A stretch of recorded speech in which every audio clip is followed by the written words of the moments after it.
Bueno, buenos días a todos. Vamos a reanudar entonces la presente audiencia. Podemos informar por secretaría sobre quienes se encuentran presentes y en relación a los que no lo estén, también informar lo que corresponda. ¿Qué tal? Buen día. Se encuentran en la sala de audiencias el imputado Guillermo Arturo Henning, junto con sus defensas, los doctores Zenón Ceballos y Alberto McMullen. Se encuentran también presentes los doctores Ricardo Gil Lavedra y Marcelo Gro y la doctora María Fernanda Prac. Respecto a sus asistidos, Roberto Jacques Ortega y Gianfranco Rizzo presentaron en el día de la fecha un escrito al tribunal haciendo saber, en primer lugar, adjuntaron 2 certificados médicos, tanto de Ortega como de Rizzo, y hicieron saber que en ningún caso se encontraban en condiciones de asistir a la audiencia fijada para el día de hoy, no obstante lo cual no solicitaremos su suspensión en atención a que no se encuentra prevista una actividad que requiera de su asistencia personal. También se encuentra presente el doctor Ubeira junto con Antonio Casabona y el señor fiscal Abel Córdoba. Muy bien. Les pregunto entonces, en atención a lo que acaba de manifestar el actuario, a las defensas de Rizzo y Ortega, si sus asistidos pudieron ver el registro audiovisual de la audiencia anterior.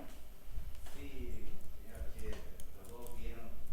Muy bien, perfecto. Entonces declaramos formalmente abierto el debate respecto de todos. En cuanto a las cuestiones preliminares, ¿están en condiciones las partes que deseen hacerlo de introducirlas? ¿Tienen micrófono? Yo sí, los invitaría a que pasen a donde hay micrófono y agua, se pongan cómodos.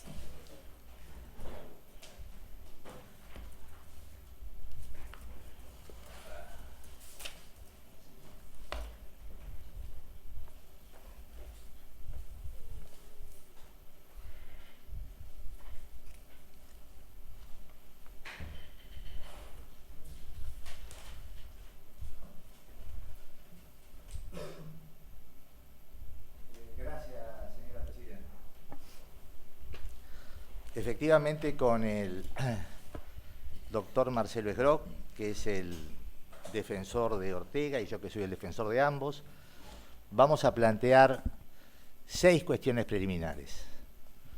En primer lugar, lo voy a hacer yo, que voy a plantear la nulidad del requerimiento fiscal de elevación a juicio por ausencia de descripción del hecho típico e indeterminación de los hechos de participación que se imputan a nuestros defendidos. En el caso que no se comparte este criterio, a continuación el doctor Marcelo Esgro, a cuyos planteos mis asistidos van a prestar adhesión, va a plantear la nulidad parcial de la acusación por insubsistencia de la acción penal respecto de los reembolsos presuntamente indebidos de Hormigón. Si se está de acuerdo en este planteo, a continuación se va a plantear la imposibilidad de sostener el juicio con la sola acusación del querellante. En el caso que no se comparte este criterio, se va a plantear derechamente la nulidad del requerimiento de elevación a juicio de la querella por ausencia de determinación fáctica. A su vez, como punto 5 y 6, vamos a mantener, habida cuenta que se trata de cuestiones de orden público que el tribunal puede decidir en cualquier momento, vamos a mantener nuestros planteos respecto de la prescripción de la acción penal y de la violación del plazo razonable. Bueno, primera cuestión. El requerimiento fiscal de elevación a juicio, a nuestro juicio, viola groseramente la garantía constitucional de defensa en juicio porque no describe el hecho que se adecua al tipo penal, el hecho principal del autor, y a la vez tampoco determina cuál es la conducta de participación por el cual se acusa a nuestros defendidos. Se trata de una nulidad absoluta de las previstas en el artículo 167, incisos 2 y 3 del Código Procesal Penal, y como tal puede ser articulada como una cuestión preliminar dentro de este proceso. Ahora bien, este grave y ostensible vicio que tiene la acusación, yo creo que no ha sido responsabilidad exclusiva del fiscal, sino de que hay una serie de circunstancias que determinaron a que esta acusación tenga este defecto, porque el fiscal fue forzado a acusar. Y a mí, aquí permítame, señora Presidente, que explique un poco cuál ha sido una pequeñísima síntesis del derrotero del expediente y por qué se fue conformando este contexto que determinó el grave vicio que tiene la acusación. Los hechos que estamos comenzando a tratar frente a este tribunal están incluidos en la primera denuncia que se hizo en el año 1988, hace 31 años, confronto en foja 7 de la denuncia de ASEF. Más claramente, cuando se acumuló la denuncia que hizo el contador Casabona en el año 1990, hace 29 años, ahí ya se habla más claramente de la especificación de los reembolsos indebidos por cemento. Luego de una primera investigación en el año 1995, hace 24 años, el fiscal, que fue el mismo fiscal que luego tuvo que requerir la elevación a juicio, pidió el sobreseimiento definitivo en la causa porque entendió, respecto del punto que nos ocupa, de que se trataba de una determinada interpretación técnica y que todas las inteligencias eran razonables. Y curiosamente, hace 24 años ya el fiscal dice que no es posible mantener una causa abierta y cita muchos casos de los conocidos acerca de la violación del plazo razonable. En el año 1996 el juez de primera instancia sobreseyó definitivamente, con los mismos argumentos, diciendo que la investigación estaba concluida y que respecto del hormigón las inteligencias técnicas eran atendibles. La Cámara Federal, confirmó el sobreseimiento, también diciendo de que eran atendibles todas las interpretaciones existentes respecto del hormigón, pero transformó, estamos hablando del Código de Procedimientos en materia penal, el sobreseimiento definitivo en provisional. La causa se reabrió en el año 2000, hace 19 años, a raíz de muchas presentaciones que hizo la parte querellante. Por supuesto que en esa época comenzaron a plantearse muchos incidentes de prescripción, etc. En el año 2004, hace 15 años, la Cámara dijo al rechazar uno de estos planteos de que no podía descartarse la existencia de una asociación ilícita, del artículo 210 del Código Penal. En el año 2006, el fiscal, 18 años después de que la causa se iniciara, el fiscal dijo de que debían tomarse medidas en materia de asociación ilícita. Y acá viene una parte muy importante que ocurre entre los años 2007 y 2008, hace 11 y 12 años. El juez de primera instancia, en una resolución muy fundada, dispuso, que yo creo que es uno de los puntos de referencia, dispuso lo siguiente: dictó la prisión preventiva de Martínez Mosquera, a la sazón uno de los últimos secretarios de Industria que aprobó los reembolsos. Dictó la prisión preventiva por los reembolsos en materia de neumáticos.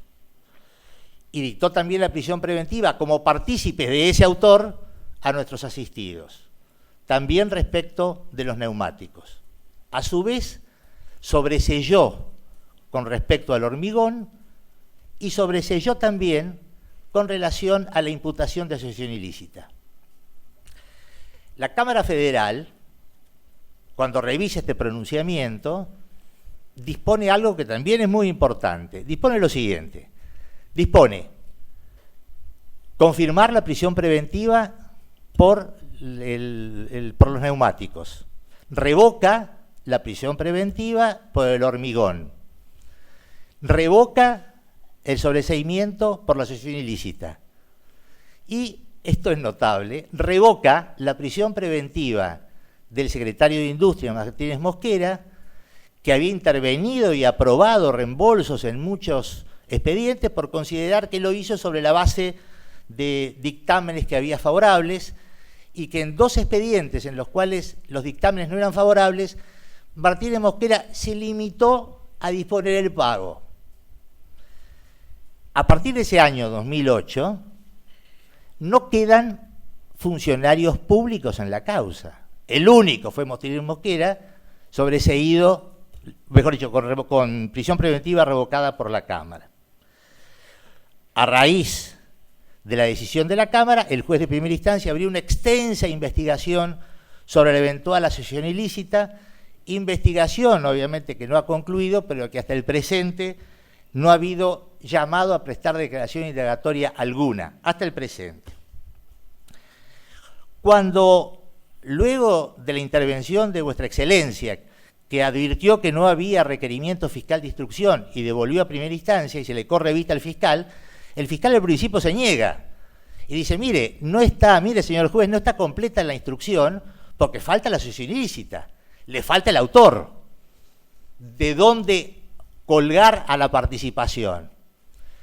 Ahí se producen una serie de incidencias, el juez eleva el expediente a la Cámara en consulta, la Cámara se lo devuelve, finalmente el juez decide elevarle nuevamente a Vuestra Excelencia diciendo que bastaba el requerimiento del creyente, Vuestra Excelencia entiende que el fiscal no se había expedido, vuelve, bueno, finalmente el juez le dice al fiscal, bueno, dígame las pruebas o requiera.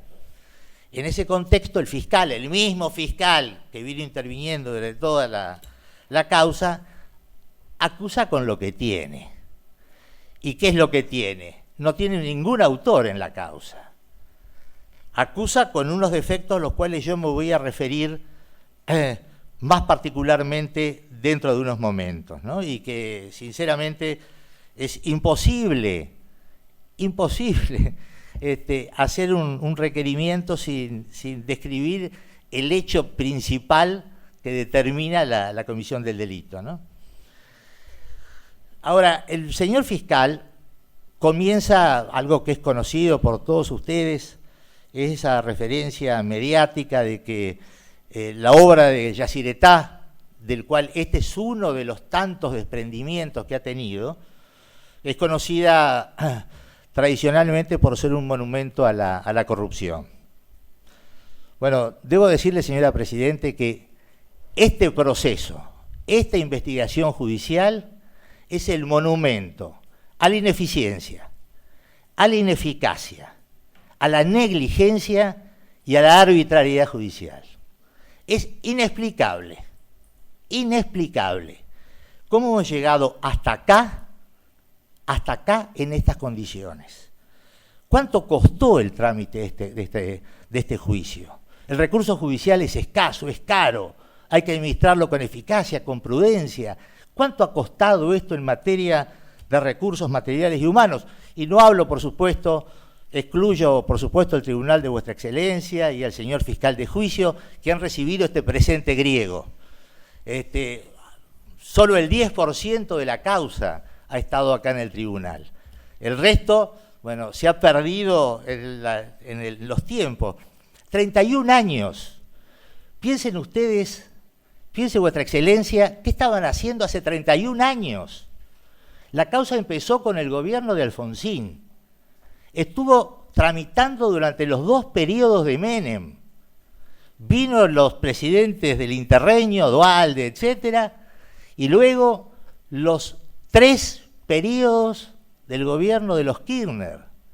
Pasó el gobierno de Macri y todavía no terminó. Terminará seguramente con el gobierno de Alberto Fernández. Esto, sinceramente, me parece que no resiste el análisis. Y hay una cosa terrible, notable. Los hechos que se están imputando acá fueron cometidos con el expediente abierto. Es decir, se estaban investigando los hechos cuando estos se cometieron. Y esto con conocimiento del tribunal. Voy a hacer 2 o 3 referencias muy breves respecto de esto. En el año 90, una vez que el contador Casabona hace la denuncia sobre la ilegalidad de los reembolsos, Eriday se dirige a la Secretaría de Industria y le dice, mire, hay una denuncia, verifique usted la legalidad que está diciendo de estos reembolsos, etcétera.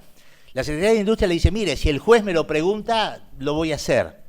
En el año 92, nuestro defendido, Gianfranco Rizzo, se presenta al tribunal, y le dice al juez, mire, le hemos pedido a Industria que se expida sobre la legalidad o no de los reembolsos. Pídale usted. El juez le pone, téngase presente. Pero lo notable es que la propia Secretaría de Industria, un par de años más tarde, le pregunta al juez, le dice, señor juez, ahí hay una causa donde se está investigando la legalidad de los reembolsos, y en esa causa yo tengo todavía reembolsos que tengo tramitando, dígame qué procedimiento debe adoptar, ¿qué hago? Y el juez le contesta, no, yo no tengo facultades consultivas, haga lo que quiera. Debo decir a vuestra excelencia que los jueces tienen el deber legal de evitar la consumación de los delitos. Bueno, la mejor doctrina, Mayer, Vélez Maricón, de Claré Olmedo, y fallos de la Cámara Federal, Alemana, Benítez, el juez tiene las facultades para dictar las medidas tutelares, precautarias necesarias para evitar la consumación del delito. Si el juez tiene el deber y el juez no lo evitó, el juez hizo un aporte a la consumación. Todos estos hechos fueron cometidos mientras se consultaba al juez la legalidad de lo que ocurría. ¿Dónde está la ilegalidad manifiesta que se pretende frente a vuestra excelencia? No estaríamos en este lugar si eso se hubiera procedido de otra manera.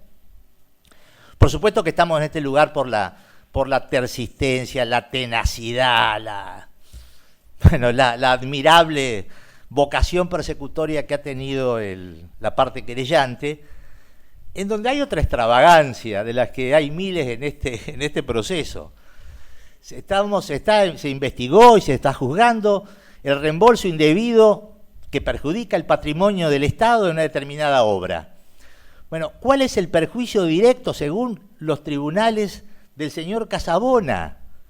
Bueno, no haber sido contratado para gestionar esos reembolsos.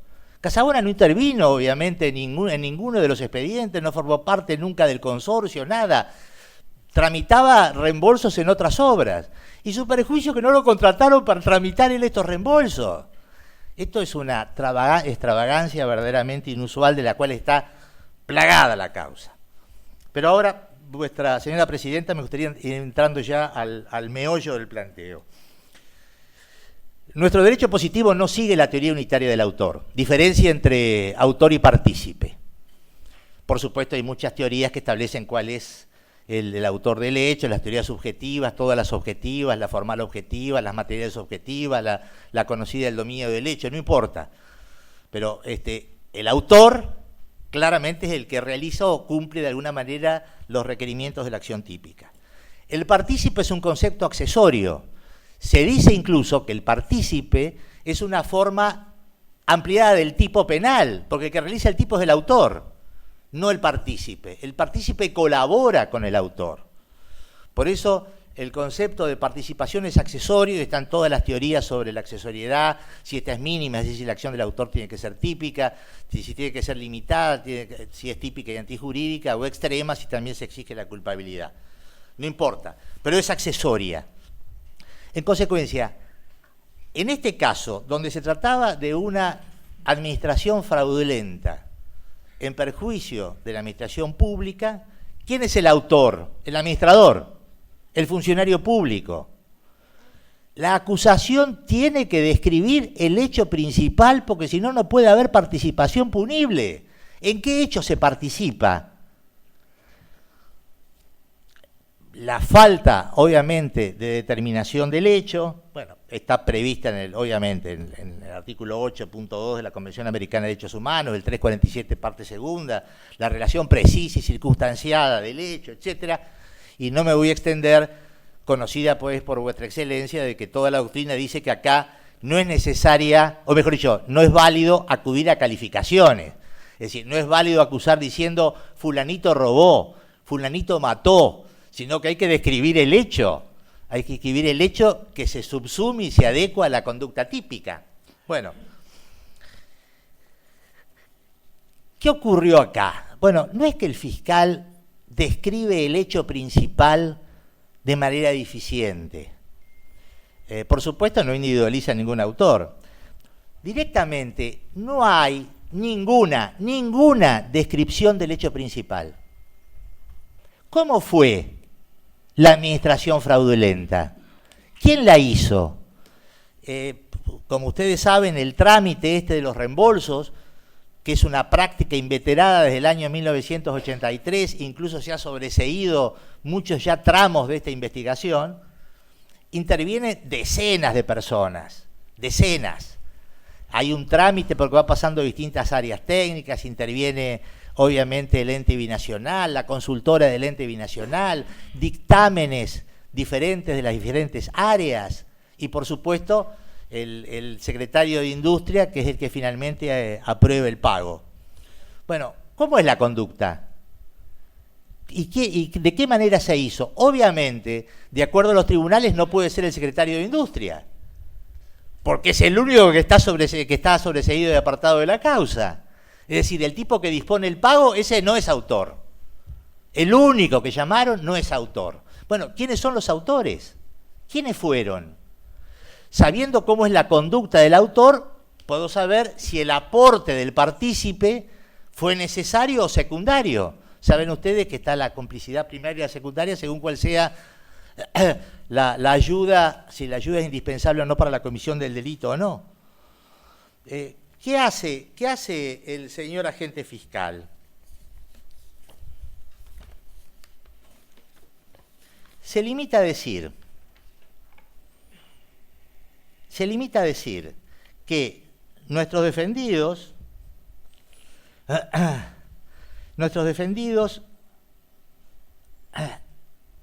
han participado del hecho porque han colaborado en esta trama criminal que no describe, que no se sabe cómo es. Dice, hay una ineludible la participación de distintos funcionarios de la Secretaría que con su actuar infiel han perjudicado, con la intervención de DICMAR, Eriday, la UTE, Jarza. Todo el hecho. Y otra curiosidad más. Los hechos, obviamente, tienen que ser los expedientitos. El fiscal, cuando lo obligan a acusar, dice, bueno, cuando le dice al juez, usted cuando los indagó no detalló los hechos. ¿Me puede decir cuáles son los hechos? Y ahí el juez le manda un listado de cientos de expedientes. Y entonces, ¿qué hace el fiscal? Luego de decir de que Henning, Rizzo y Ortega han participado en esta maniobra delictiva de cobro indebido, de reembolso, que no sabemos cuál es esa conducta, pega los cientos de expedientes, los pega con su número. Y por supuesto, desastre, imputa desde el año 90, en el caso de Rizzo, por ejemplo, ni siquiera estaba ahí. ¿Qué les imputa? Ahí tiene que describir, los hechos son, y si él, sobre todo, dice también que cada hecho es cada uno de los expedientes, individualíceme el hecho de cada expediente, cómo fue, de qué manera, qué se hizo, es porque autorizó, porque promovió, porque llevó el expediente, porque retiró la plata, qué hizo, cuál es la maniobra. No existe la maniobra. Por otra parte, la violación a la defensa es inexcusable. Bueno, ¿de qué hecho nos defendemos? ¿De qué participación? Y aparte, otra cuestión, con todo respeto, peregrina, de que la acción no está prescrita porque puede haber un funcionario público que haya estado en funciones hasta el año 2010 y que esto puede salir del debate. Bueno, ¿cómo me defiendo? Me interesa poder defenderme y demostrar que esto no es así. ¿De qué funcionario me defiendo para demostrar que esto no es así, que está prescripto? Señor presidente, me parece que la nulidad es inexcusable. Todos sabemos que esta causa está absolutamente prescripta, que no hay manera de que el trámite ha sido plagado de irregularidades, de que la violación al plazo razonable, bueno, merece estar en un ejemplo, en un emblema de lo que ha sido la violación del plazo razonable. No es sostenible la cuestión esta de que no está prescripto. Por eso vamos a mantener, obviamente, el planteo de la prescripción para que vuestra excelencia lo declare, no advirtiendo ningún funcionario que pueda de alguna manera haber suspendido el curso de la prescripción, y desde ya la del plazo razonable en el caso es evidente, ¿no? Por lo tanto, señora presidenta, ahora va a continuar el doctor Esgró, pero nosotros solicitamos de que se anule la requisitoria fiscal y que una vez por todas, bueno, evitemos este bochorno. Esta causa verdaderamente es una vergüenza. Y el trámite, la ventilación esta en el juicio oral, bueno, va a desplegar muchísimas de estas cosas que me he limitado a señalar en prieta síntesis. Muchas gracias, señora presidenta. Muy bien, se tiene presente. Bien, voy a continuar con el planteo de algunas cuestiones adicionales que mi colega adelantó, y específicamente me voy a referir a un defecto del requerimiento de elevación a juicio del fiscal, consistente en que abarca una parte del objeto para el que no estaba legitimado para acusar, por las siguientes razones. Respecto del relato prolijo que hizo mi colega Gil Lavedra, quisiera llamar la atención del tribunal respecto de una situación puntual ocurrida en el año 2007. El juez de la instrucción, el doctor Rafecas, en ese momento, el 19 de diciembre del año 2007, dicta la resolución que mi colega describió, y esa decisión, obviamente, es apelada por el querellante, pero cuando notifican la sentencia al fiscal, él limita claramente el punto que desea impugnar. Voy a referir expresamente en qué foja está esto.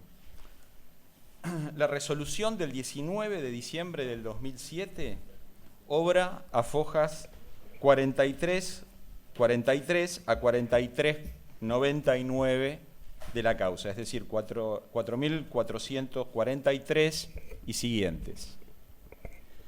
A fojas 4399 vuelta, 4.399 vuelta, el secretario le notifica al fiscal la resolución y el fiscal dice exactamente esto. Apelo el acápite 10. Esa resolución tiene muchos acápites y el acápite 10 es el sobreseimiento de los imputados por los hechos presuntamente constitutivos del delito de asociación ilícita. Esto quiere decir que el fiscal expresamente consciente, al individualizar el punto que apela, el sobreseimiento dispuesto en el acápite 1 de esa resolución. ¿Cuál es el sobreseimiento del acápite 1? El referido a la obtención pretendidamente fraudulenta de reembolsos, en los términos del artículo 2, inciso A de la Ley 20.852, por el 15% del valor del hormigón fresco incorporado a la obra civil principal de Yacyretá. Entonces, dicho simplemente, lo que ocurre aquí es que el fiscal formula una manifestación expresa de acuerdo con la legalidad de estos hechos que fueron objeto de sobreseimiento y, por tanto, expresa también de un modo negativo, al no apelarlo, su consentimiento respecto de esta decisión. Y efectivamente, la Cámara interviene, revoca finalmente el sobreseimiento, pero a sola instancia del recurso del querellante. ¿Cuál es el efecto del consentimiento expreso del fiscal respecto del sobreseimiento por los reembolsos relativos al hormigón fresco incorporado a la obra que expresa a fojas 4399 vuelta? El efecto es evidente. y es que el fiscal en el futuro carece del ejercicio de la acción penal pública relativa a esta parte del objeto procesal. Es totalmente contrario a las reglas procesales más elementales que aquel sujeto procesal que se manifestó conforme con una decisión desvinculatoria definitiva respecto de una parte del objeto, luego pretenda conservar legitimación para la persecución de ese objeto que él mismo declaró lícito a través de un acto de voluntad de parte. Desde luego, para otros sujetos procesales, la apelación es una actividad eventual. El imputado puede perfectamente no apelar el procesamiento aun cuando le parezca injusto. Él tiene sus propias razones, quizás desee ir a juicio. El querellante también puede discrecionalmente no apelar un sobreseimiento que le parece injusto, porque su actuación misma en el proceso es una actuación eventual y facultativa. Pero esto no vale para el fiscal. El fiscal no puede no recurrir un sobreseimiento basado en la atipicidad de los hechos juzgados, reitero, no basado en que los hechos son inciertos. Los hechos son ciertos, están perfectamente determinados, pero el juez los declara lícitos y el fiscal consiente esto. El fiscal, de considerar ilícitos estos hechos, no puede no recurrir. No puede no recurrir. ¿Por qué está vedado que el fiscal no recurra en estos casos? Porque, como sabemos, a diferencia de lo que ocurre en el derecho comparado, en otros derechos procesales, el ejercicio de la acción, por lo menos de acuerdo a las reglas procesales, vigentes tanto con el Código de Procedimientos en materia penal como también con el Código Procesal Penal de la Nación que se aplica, los principios que rigen el ejercicio de la acción penal pública se lo impiden. No voy a explicar en qué consiste el principio de legalidad en materia procesal o de ejercicio de la acción penal pública, pero sí voy a hacer hincapié en uno de sus aspectos. Así como el fiscal no puede no perseguir discrecionalmente, tampoco puede hacer cesar el ejercicio de la acción. Esto está expresamente previsto no solo en el Código Procesal Penal de la Nación, sino también en la Ley Orgánica del Ministerio Público. Es un deber funcional del fiscal no hacer cesar la persecución, salvo en aquellos casos en que expresamente la ley permite hacer cesar la persecución. ¿Cuál es un caso evidente en el que le es permitido al juez sobreseer y al fiscal también hacer cesar la investigación? El supuesto de atipicidad de los hechos. Este es un supuesto en que la acción penal no solo puede, sino que debe cesar, porque junto con el principio de legalidad, el fiscal en nuestro sistema de organización del Ministerio Público está sujeto también a la regla de actuación objetiva y en interés de la ley. El fiscal no es un persecutor a ultranza. El fiscal debe hacer lo que conforme a la ley debe hacer. Por lo tanto, cuando el fiscal, al serle notificado el sobreseimiento parcial vinculado a los reembolsos por hormigón, no apela, como no podemos presumir que está cometiendo un delito en ese acto, lo que se debe presumir es que expresamente consideró legal el hecho. Por lo tanto, en el caso del fiscal es absolutamente indistinto que él solicite el sobreseimiento que luego el juez, siguiendo esa propuesta, dispone, al supuesto en el que él no solicita el sobreseimiento, pero el juez dispone el sobreseimiento y él no lo apela. Son supuestos absolutamente equivalentes y en ambos casos implican cesación o cese del ejercicio de la acción penal pública. En un proceso que siguiera pautas de mínima normalidad, el fiscal nunca más debió perseguir por ese objeto parcial, es decir, los reembolsos vinculados a la incorporación del hormigón fresco. Nunca más debió perseguir por esto, ya que había consentido previamente el sobreseimiento. Sin embargo, actos posteriores del mismo fiscal, son la expresión de la renovación de una persecución para la que él ya no estaba legitimado. Y uno de esos actos es precisamente el requerimiento de elevación a juicio de fojas 6080 a 6129, que comprende esta parte del objeto inicial del proceso, comprende la obtención supuestamente fraudulenta de reembolsos por la aplicación de hormigón fresco a la obra civil de Yacyretá.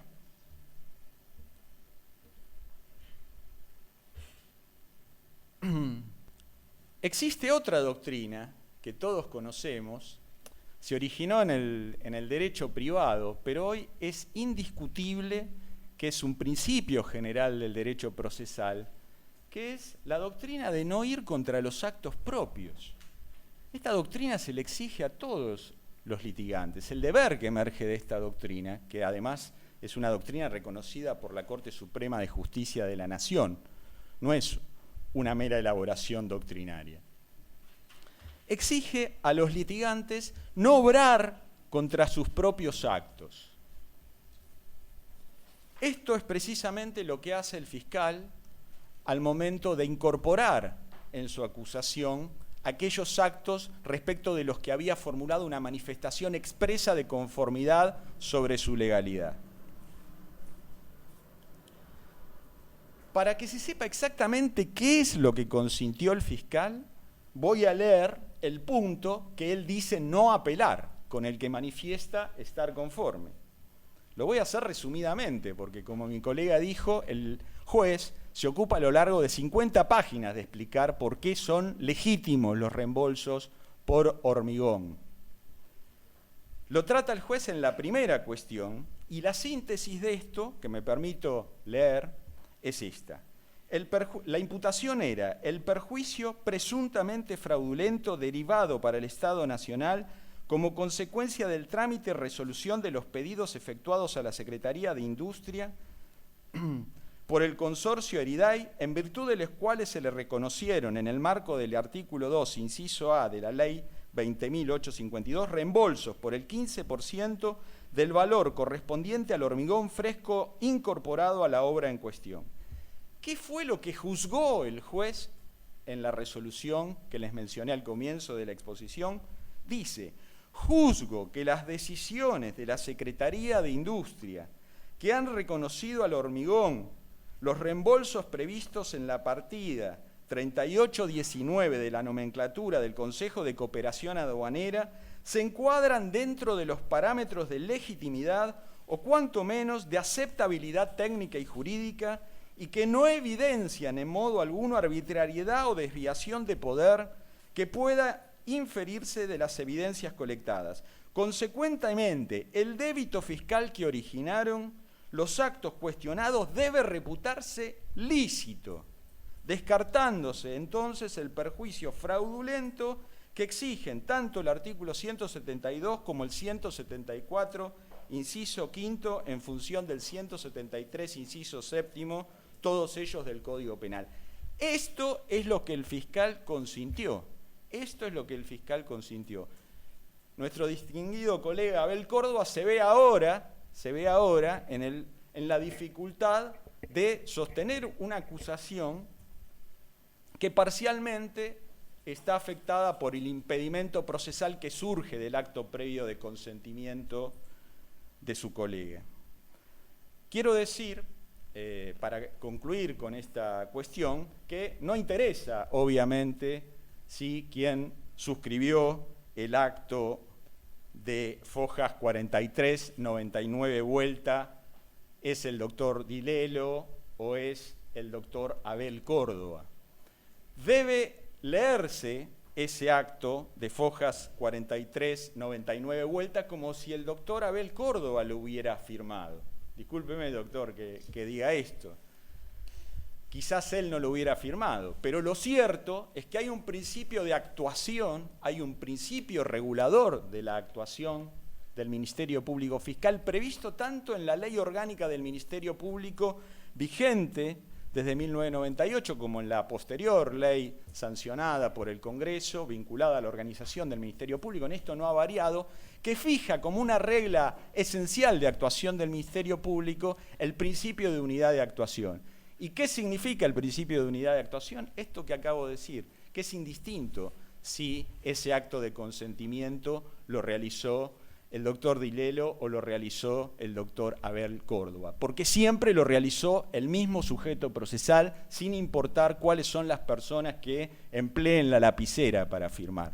Ese sujeto procesal es el Ministerio Público Fiscal y por lo tanto es el Ministerio Público Fiscal representado por cualquier sujeto físico que fuera el que aquí carece de la posibilidad de seguir acusando por el hecho vinculado a los reembolsos de hormigón.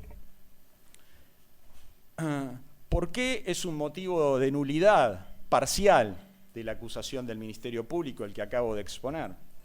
Nosotros sabemos que existen presupuestos procesales e impedimentos procesales.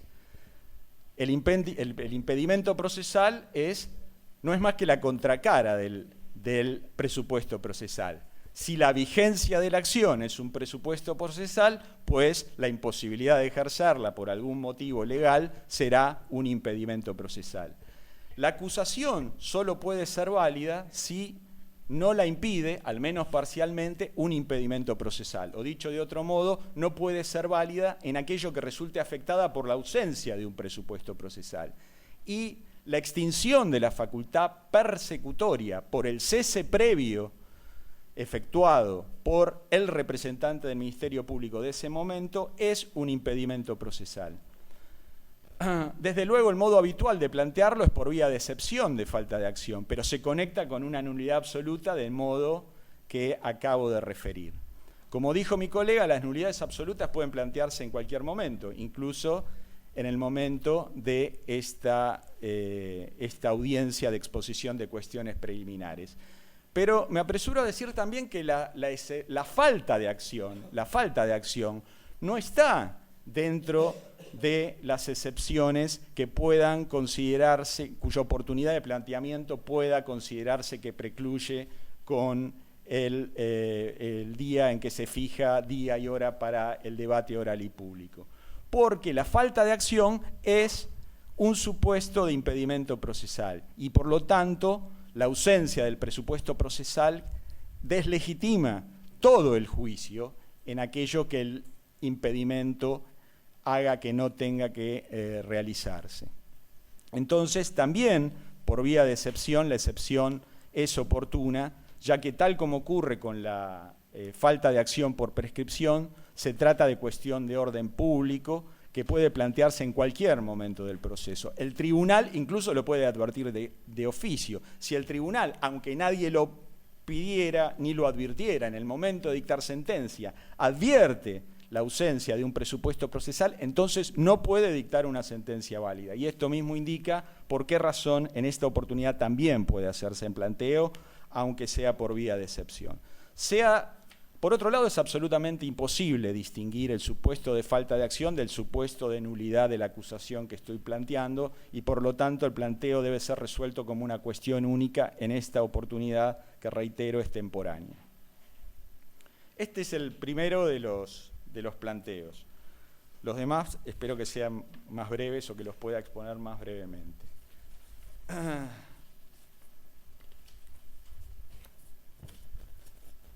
Hasta ahora la situación es esta. Mi colega explica por qué es nula íntegramente la acusación del Ministerio Público. Y yo acabo de referir un argumento, si ustedes quieren, subsidiario.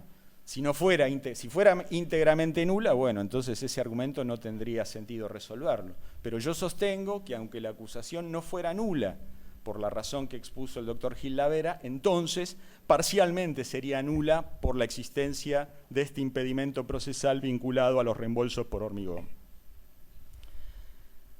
me quiero referir aquí inmediatamente a otro tema, y es, bueno, me adelanto quizás a una respuesta de mi colega, el asesor letrado del querellante. Bien, él podría decir, yo acusé.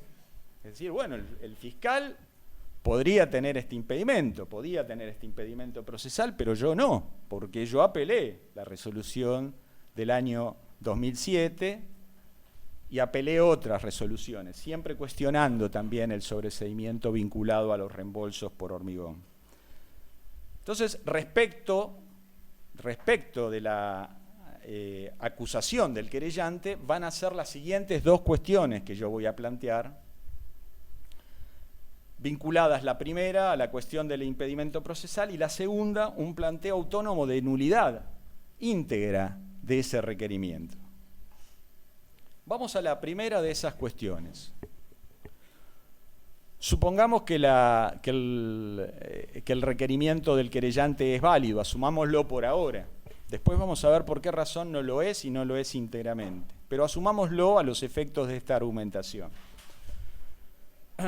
Nos encontraríamos respecto de la porción del objeto procesal referida a los reembolsos por hormigón, nos encontraríamos frente a una situación de impedimento procesal del ejercicio de la acción por el Ministerio Público y de acusación por parte del colega, del representante del querellante.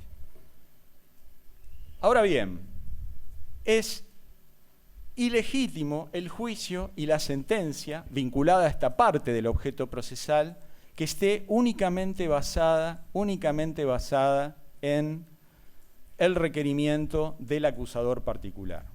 Lo que voy aquí a plantear es algo planteado, se ha planteado muchas veces, ha sido objeto de numerosos pronunciamientos, no todos en el mismo sentido, pero lo esencial es que la Corte Suprema nunca se ha pronunciado de modo categórico y claro respecto de esta cuestión, que es evidentemente federal y que tiene una naturaleza evidentemente federal, y nosotros tenemos la convicción, tanto yo como el doctor Gilavera, defendida desde viejos casos, Storchi y otros, de que no es legítimo el juicio ni la sentencia vinculada exclusivamente a un requerimiento formulado por un acusador particular respecto de un delito de acción pública.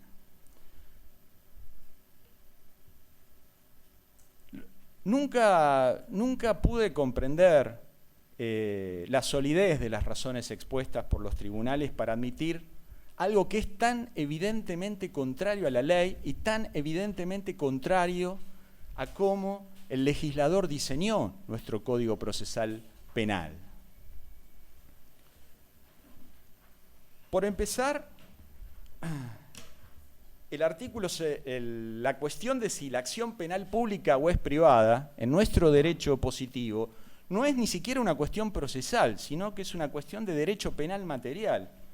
Nuestro Código Penal regula el ejercicio de la acción procesal, es decir, a quién pertenece la acción respecto de los delitos de acción pública. No es una decisión del legislador local procesal, sino que es una decisión única para toda la nación del legislador nacional que, como nosotros sabemos, sanciona la ley material uniforme para todo el país. El artículo 71 del Código Penal establece claramente, en su juego con los artículos precedentes y siguientes, que el delito de defraudación es un delito de acción pública, ¿Quiénes son los titulares de la acción penal pública para perseguir delitos de acción pública? Los fiscales. Esto está definido por el artículo 120 de la Constitución Nacional y expresamente por el artículo 5 del Código Procesal Penal de la Nación y también por la Ley Orgánica del Ministerio Público de la Nación en su artículo 25, inciso C, me refiero a la norma que regía en el momento del acto. Es decir, existe legislación expresa, clara, indiscutible, no sujeta a interpretación porque no es vaga, que indica que la acción penal pública no puede ser ejercitada autónomamente por el querellante. No puede ser ejercitada. No ignoro que los tribunales en ocasiones lo han admitido, no ignoro que existen salas de la Cámara de Casación que no sabemos con certeza si se mantienen o no, porque francamente yo ya no entiendo muy bien cómo están conformadas las salas. Cuando digo tal sala dijo esto o dijo lo otro, francamente me parece que uno habla de algo que no entiende, porque cada vez se encuentra con una sala con diferentes personas, ya no hay realmente una integración, que uno pueda decir esta es la sala 1, esta es la sala 2, y se citan esos precedentes y se siguen citando. Pero la Corte Suprema nunca se pronunció respecto de esto. Y el precedente que se cita como supuesto aval de que puede el querellante sin legitimación del Ministerio Público acusar autónomamente, es un precedente que nada tiene que ver con esa cuestión. Citar el precedente Santillán, que es lo que se hace habitualmente para sostener la validez de la acusación autónoma del querellante, es realmente un despropósito, porque en Santillán la Corte no resolvió nada de eso. En Santillán se resolvió precisamente un caso en el que el fiscal había formulado requerimiento de elevación a juicio. Es un caso en el que hay acusación inicial del fiscal y hay acusación inicial del querellante. Ocurre que en el momento de la discusión final existe una discrepancia entre el fiscal y el querellante, y lo que la Corte dice es que el querellante tiene en esta circunstancia, derecho a un pronunciamiento útil respecto de su pretensión y que basta la pretensión punitiva expuesta en ese momento de la discusión final por el querellante para que el tribunal pueda pronunciarse sin que esto implique violación de la garantía del juicio previo por falta de acusación. Sabemos que las formas sustanciales son la acusación, la defensa, la prueba y la sentencia fundada. Bueno, lo que dice el Tribunal Máximo de la Nación en ese caso es que no se afecta la forma sustancial del juicio de la acusación cuando en el momento final del juicio expresó pretensión punitiva al menos un acusador. Nunca jamás en todo el texto del fallo Santillán puede uno extraer ningún argumento a favor de que pueda haber juicio a sola instancia de un querellante particular por delito de acción pública. Entonces, lo que quiero sostener en vinculación con el agravio anterior, que por supuesto en la medida en que parcialmente el requerimiento del querellante fue formulado sin acción disponible y por lo tanto en forma inválida, no podría continuarse el juicio, ni mucho menos dictarse una sentencia referida a esa porción del objeto procesal, a la porción de los reembolsos por hormigón, a sola instancia del requerimiento del querellante. Un juicio así y una sentencia así serían parcialmente nulas. Voy a la última cuestión, les pido un poquito de paciencia a todos los colegas y al tribunal también, que es la exposición de por qué en cualquier caso, aún si se desechara el argumento anterior, tampoco podría sostenerse el juicio, la validez del juicio y de la sentencia, sobre la base del requerimiento que formuló el querellante, no con la asistencia de mi colega aquí presente, sino con la asistencia de un colega anterior, lo que quiero destacar. Voy entonces a la última cuestión que quiero plantear.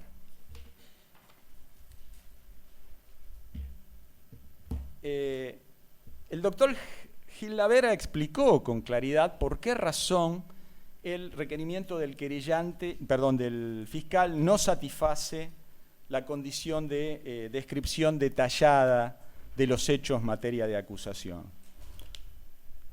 Ha explicado cómo se vio forzado a acusar y ha explicado finalmente que lo hace de más, digamos, bueno, esta es una expresión mía, no la dice él, forzado y de mala gana, porque uno puede actuar forzado y esmerarse, digamos, actuando forzado, pero tampoco, digamos, lo hace forzado y no lo hace bien. Simplemente copia, ¿no? Toma un corte y pega de un Word o de un Excel y toma un listado de expedientes que pega a su escrito de requisitoria. Por supuesto, sin descripción de qué dice cada expediente, qué se pide en cada expediente, quién dictamina en cada expediente, quién resuelve en cada expediente, cuándo resuelve, qué resuelve, nada de eso. Lo que debió hacer cuando el doctor Rafecas amablemente le suministra ese material, también de un modo indebido, porque él no tiene por qué colaborar con la actuación del fiscal, lo que debió hacer es ponerse a trabajar. Evidentemente el doctor Rafecas no le dice, tomá, aquí tenés el listado de expedientes, pegalo. No, lo que le dice es, la imputación se refiere a estos expedientes. Ahora yo acá tengo 40 cajas de expedientes, que son los que trabajosamente estamos revisando ahora, ¿no? Tomá expediente por expediente y ve quién hizo el pedido en cada caso, quién lo recibió, quién dictaminó, quién dictó la resolución, qué resolvió, si alguien se opuso, si alguien no se opuso. Bueno, nada de esto está en el requerimiento del fiscal, tal como el doctor Gil Lavera lo explicó. Ahora vamos al requerimiento formulado con la anterior representación letrada del querellante. Bueno, el querellante no tiene, como él acusa antes, ni siquiera tiene el trabajo hecho por el doctor Rafecas. Es decir, él ni siquiera tiene el listado que el doctor Rafecas le suministra al fiscal y por lo tanto ni siquiera pega un listado de expedientes. Uno lee las 10 páginas que tiene el requerimiento de fojas 60-18 a 60-28, perdón, no 10 páginas, sino 20 páginas, 10 hojas. Uno lee todo este requerimiento y no solo falta todo lo que el doctor Gil Lavera explicó que falta en el requerimiento del fiscal, sino que también falta el detalle de los expedientes. No sabemos aquí a qué expediente se refiere, ni siquiera sabemos a qué expediente se refiere. Menciona 1 o 2 aisladamente y nada más. No tenemos ni siquiera el detalle de los expedientes. Por supuesto, hay más problemas. Todo este requerimiento está centrado en la idea de que aquí hay una asociación ilícita. El querellante es cierto que es tenaz, es cierto lo que dijo el doctor Gil Lavera, que es empeñoso, que es tenaz, pero al mismo tiempo yo me permito decir con todo respeto que tampoco observa límites elementales. Es decir, en su tenacidad atropella todo lo que le parece que tiene que atropellar para lograr su objetivo, que puede ser en su representación un objetivo legítimo, pero que debe sujetarse a reglas de actuación. Una regla de actuación es no incluir en la acusación hechos que él sabe perfectamente que no fueron objeto de un pronunciamiento de mérito durante la etapa de investigación. Todos sabemos que reglas elementales del procedimiento, vigentes tanto con el Código Procesal Penal anterior como con el Código Procesal Penal de la Nación, y ni de hablar del Código Federal que rige parcialmente en algunas provincias hoy, siempre en los delitos de acción pública donde hay una etapa penal preparatoria, una etapa de investigación penal preparatoria, el sentido de esa etapa penal es habilitar eventualmente una acusación por hechos respecto de los que se ha declarado un mínimo mérito, una media seriedad, un control de seriedad para poder dar base a un juicio oral y público. Bien, el doctor destacó que nunca jamás nuestros clientes fueron, ni ninguna persona fue indagada por el juez en la causa remanente por asociación ilícita que ustedes conocen porque la han certificado.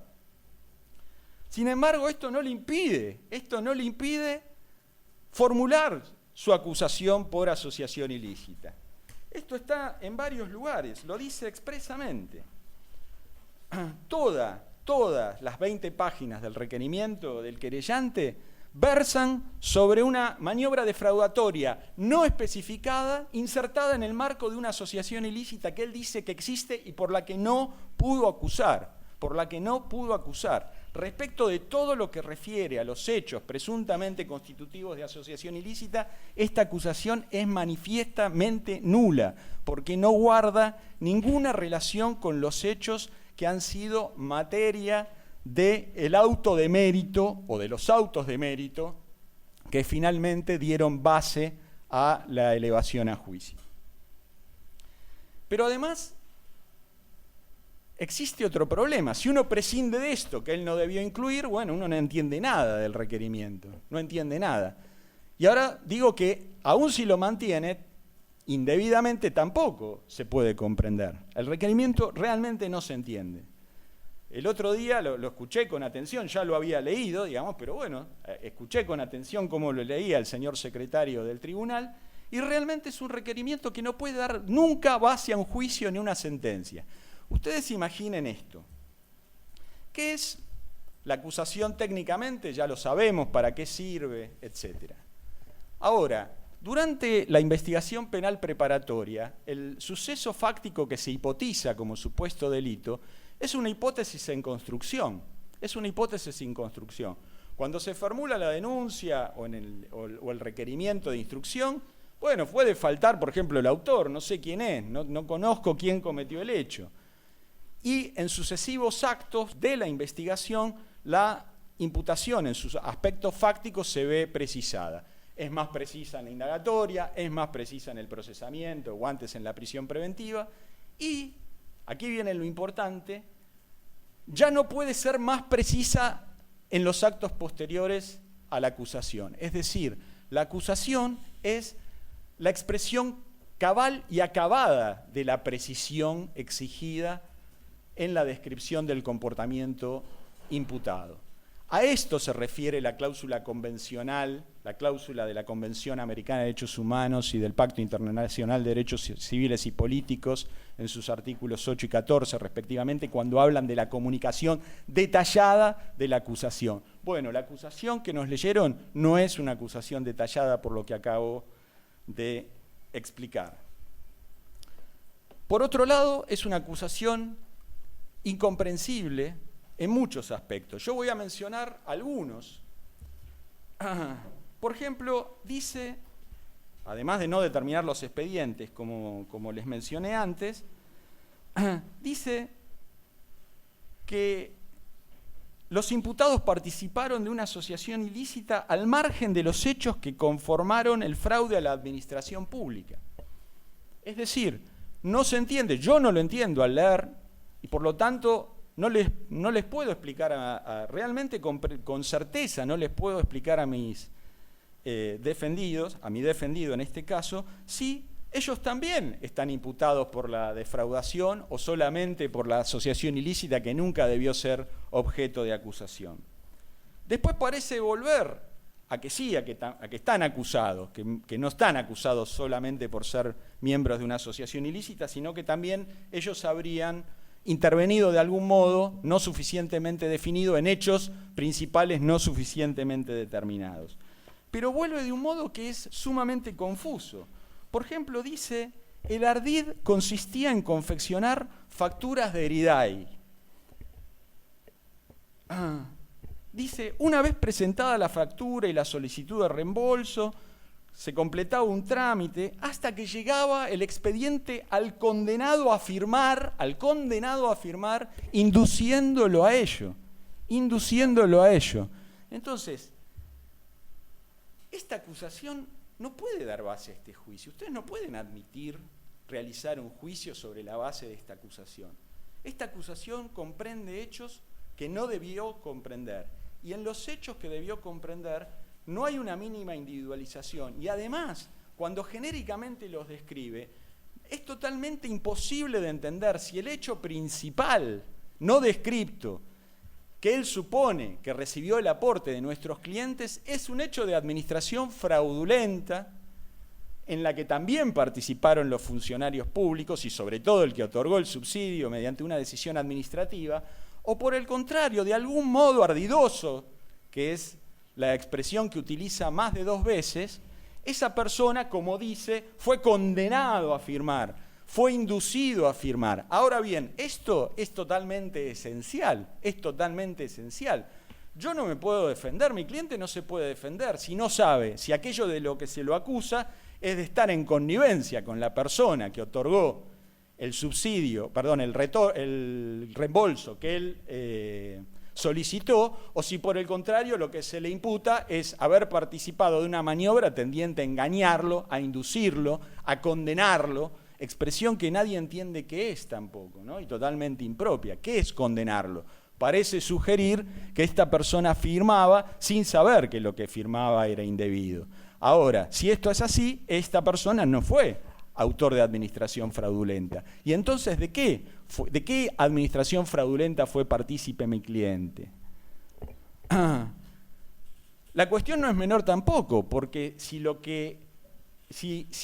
el querellante acusó por una defraudación estafatoria de la que fueran víctima quien otorgó el subsidio, entonces también se presentarían problemas gravísimos respecto de la prescripción de la acción penal, porque las causales de suspensión de la acción penal, que ustedes valoraron en el momento de rechazar a nuestro juicio incorrectamente la excepción que planteamos con carácter anticipado, siempre estuvo basada en las causales de suspensión que son operables para ciertos delitos. Con posterioridad al 99 son operables para todos los delitos de los que participa un funcionario público. Bueno, acá no sabemos qué funcionario público participa o es autor, como lo dijo el colega.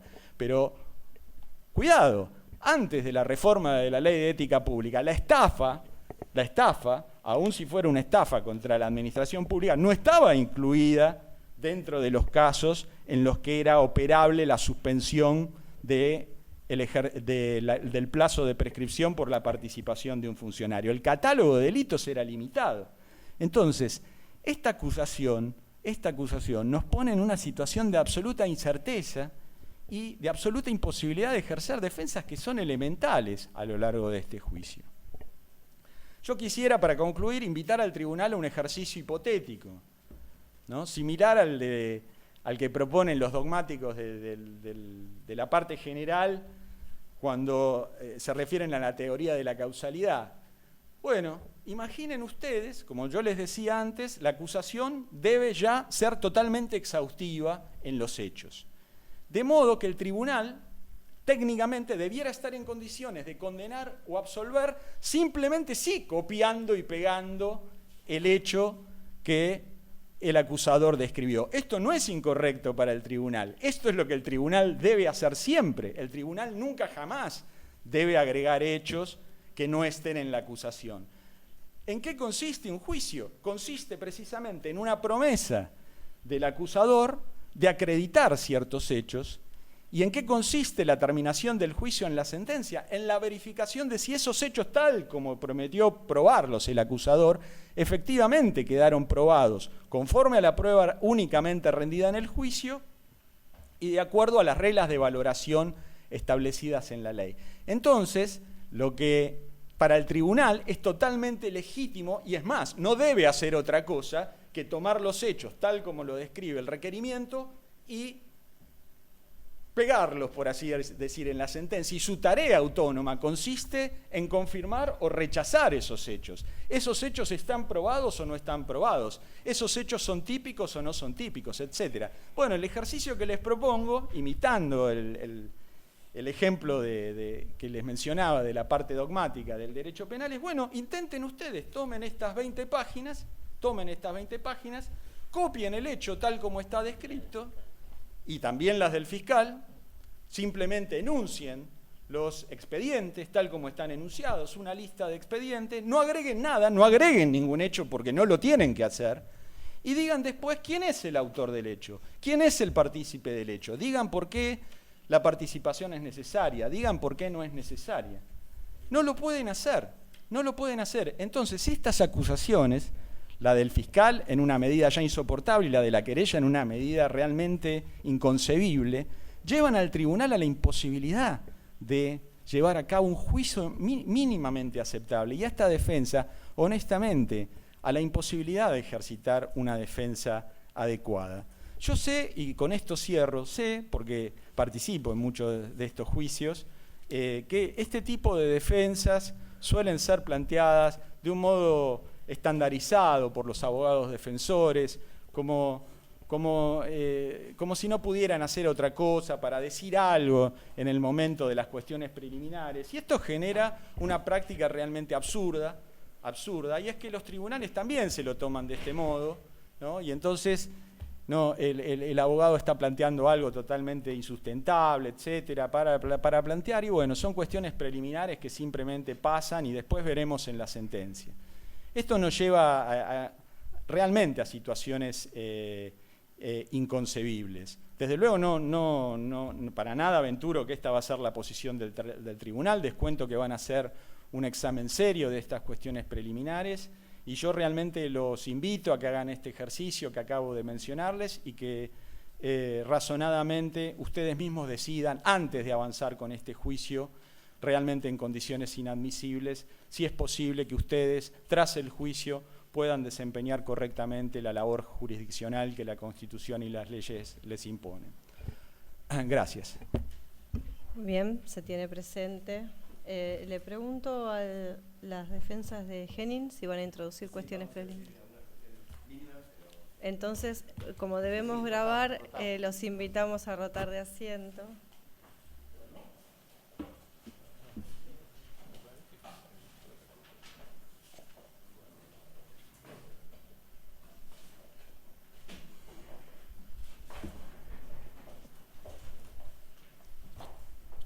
Cuando guste, doctor.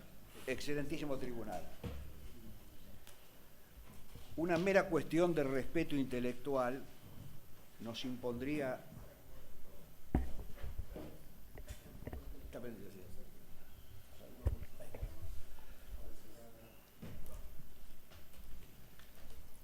Una cuestión de respeto intelectual nos impondría a los defensores del licenciado Guillermo Henning remitirnos a la vivisección exhaustiva que de las miserias de este proceso, que está por cumplir la edad de Cristo y ha traspasado ya las bodas de plata, han efectuado nuestros queridos amigos Ricardo Gil Lavedra y Marcelo Esgró. Anticipamos de esta manera que hemos de ser muy breves al mantener absolutamente nuestro criterio adhesivo a los planteos de nulidad de los requerimientos del fiscal y de la querella, ya sean parciales o totales, cuyo ingreso al expediente de manera formal en la iniciación del debate consumaría, por sus consideraciones anfibológicas e inexactas y por la falta de definición del objeto material y procesal, configuraría, digo, para nuestro representado una mengua de sus derechos individuales, conformados por la erosión de su defensa en juicio, marcada constitucionalmente y amparada por las convenciones internacionales vigentes.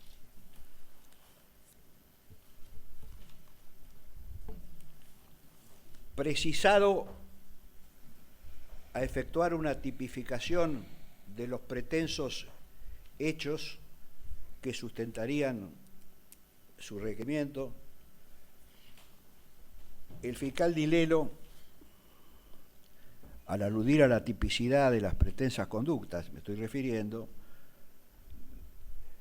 sustenta jurídicamente la atribución de participación de Guillermo Henning y de sus consortes de causa en que, según la doctrina, puede responsabilizarse al partícipe necesario en administración fraudulenta, aunque el autor no haya sido sometido a juicio, citando a Buen Padre, que a su vez se remite a Zaffaroni y Baigún, editorial Hammurabi. ha dicho que el autor no haya sido sometido a juicio, pero como bien recordaba el doctor Gil Lavedra, se está refiriendo seguramente a un autor individualizado, aunque haya muerto, aunque esté prófugo o aunque esté incapacitado, no a una personalidad inmanente que nunca ha aparecido y que con una sinceridad conmovedora este tribunal espera que acaso pueda aparecer en el curso de este debate. El único autor sindicado en este legajo, que como diría la reconocida frase de Voltaire, es una antropofagia forense, tal el desmanejo, tal la dilación, tal la injusta postergación de una resolución definitiva, el único sujeto legitimado pasivamente como autor fue Martínez Mosquera, a la sazón secretario de Industria, que desapareció del expediente hace mucho tiempo, cuando la Cámara Federal, a pesar de su indudable intervención en actos decisivos en relación con los reembolsos, decidió separarlo de la causa para no volver nunca más, como suele decir el tango. Y eso dificulta enormemente la defensa de los imputados porque se le está imputando, valga la redundancia, una accesoriedad con el autor nonato de este expediente, el único funcionario público. Y, como todos sabemos, es sumamente importante determinar, aún dentro de la participación, su grado de necesidad o secundariedad, además para graduar la imposición de una eventual pena. La advertencia acerca de la falta de autor no es algo nuevo. Ya en el año 2008, el 18 de diciembre del 2008, hace 11 años casi, el señor Gianfranco Rizzo, al ampliar su declaración indagatoria, ya con el patrocinio de Ricardo Gil Lavedra y Marcelo Esgró, advertía en sus consideraciones finales, cito textual, comillas, también considero paradójico encontrarme sometido a proceso como partícipe de un funcionario público que no ha sido hallado prima facie responsable del hecho, comillas. Estamos hablando del año 2008 y, como dice con muy buen criterio Marcelo Esgró, no aparece ningún autor sindicado en ninguna de las acusaciones, ni en la pseudo precisa descripción de los hechos por parte de Dilelo, ni en las letanías inspiradas muchas veces por la codicia de la querella particular en su anterior representación.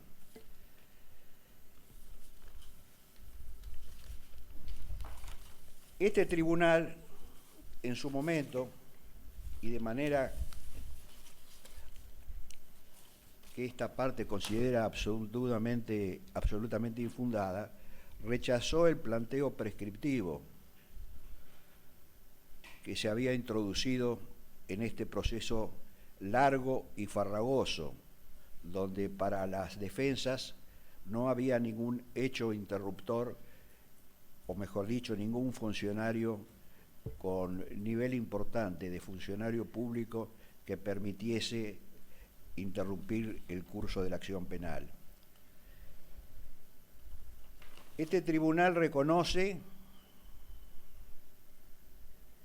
que solo están involucrados Henning, Rizzo y Ortega, lo que es una obviedad, y manifiesta que el Ministerio Público allí presume que no serían ajenos a las maniobras ciertas autoridades del ente binacional Yacyretá, de la consultora ARSA, del consorcio CIVI, y tampoco lo serían funcionarios públicos de entonces, pertenecientes a la Secretaría de Industria, quienes habrían tenido, según la requisitoria fiscal, un papel fundamental en las operatorias denunciadas y posibilitado, comillas, la existencia de los mencionados pagos indebidos. El tribunal dice también que, sin dejarse de lado que no han sido requeridos a juicio ninguno de esos presuntos funcionarios públicos de entonces, que el Ministerio Público sospecha habrían también tomado parte de los presuntos hechos de administración fraudulenta en perjuicio del Estado Nacional. Es decir, que las posibilidades de defensa material y jurídica del señor Henning y de los restantes imputados, como lo han manifestado sus abogados, se ven absolutamente disminuidas ante las acusaciones anfibológicas e imprecisas, que no solo atañen a la descripción material de los hechos y a la accesoriedad íncita en cada una de las conductas y en su grado de accesoriedad, sino también a cuestiones de mayor relevancia y especificidad que el doctor Alberto McMullen pondrá de relieve en el tribunal en breves momentos.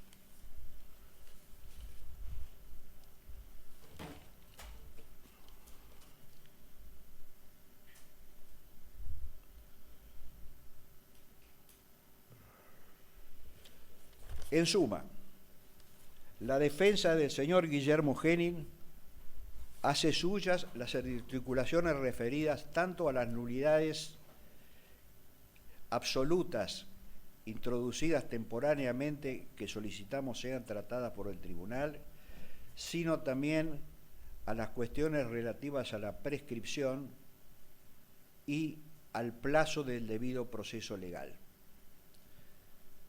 Muchas gracias. Muy bien, se tiene presente. Doctor McMullen. Bueno, voy a hacer una referencia breve, me adhiero a lo que dijeron mis colegas precedentes, y una referencia breve a las causales de nulidad del requerimiento de la querella que empalman en cierta medida con un planteo que hizo el doctor Groh. El requerimiento de la querella de fojas 6018 a 6028, en el punto 4, que es donde define sobre qué está requiriendo, establece que es, voy a leer un pequeño párrafo, que por los perjuicios causados al Estado por el hormigón armado y los neumáticos utilizados en la construcción de Yacyretá, como así también los bienes importados incorporados a la represa. Después hace un agregado sobre, más adelante, en párrafos siguientes, sobre el tema de la asociación ilícita, que ya se despidió Groh y que comparto plenamente. El tema de los bienes importados incorporados a la querella, a la represa, quiero aclarar que no hay ningún otro bien importado cuya incorporación ha sido cuestionada en el expediente, salvo los neumáticos. Todos los demás bienes importados no han sido materia ni de indagatoria, ni de procesamiento, ni de la clausura del proceso, ni de requerimiento de elevación a juicio del fiscal. Menos la asociación ilícita. Y menos la asociación ilícita. Por eso, esos temas no deberían haber formado parte del requerimiento porque no eran parte del objeto procesal del juicio que es traído ante este tribunal.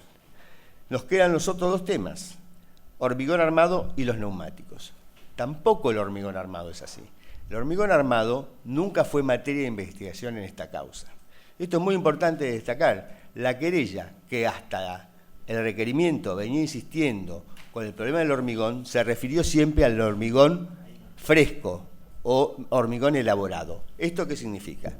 Voy a ser un poco técnico, pero explicarlo sencillo. El hormigón fresco o elaborado tiene una posición, según Henning, que fue la 3819, y se cobró el reintegro sobre esa posición, que es la que figura en el nomenclador arancelario, está en la ley de IVA, es Hoy nadie discutiría ese tema.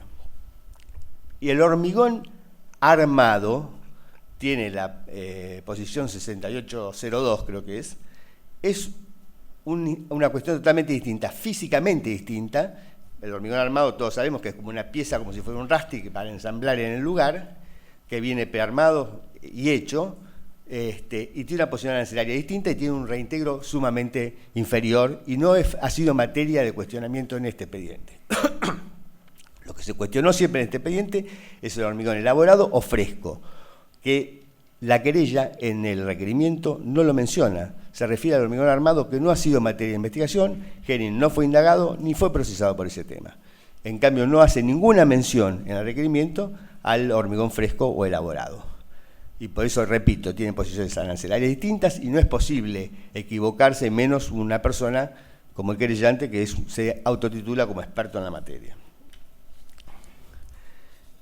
De manera que,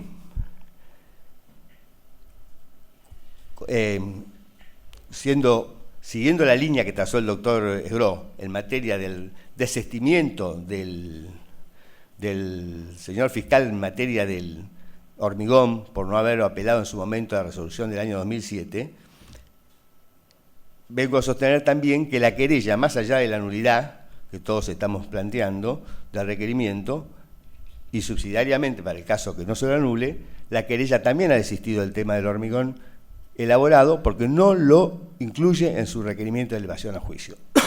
Perdón. Este es un tema para mí fundamental y después está el tema de los neumáticos, que sería aparentemente el único que subsiste dentro de este requerimiento si fuera viable, cosa que por supuesto nosotros decimos que no es. Los neumáticos tampoco aparecen en este requerimiento. Las descripciones que hace en estas 20 páginas de requerimiento fiscal se refieren a un cuestionamiento a las fórmulas que se utilizan para el cálculo de reembolsos, cuestionamiento que será una forma de introducir, él pretende introducir un cuestionamiento a la fórmula polinómica, pero no hace ninguna referencia concreta a los neumáticos, salvo alguna referencia tangencial.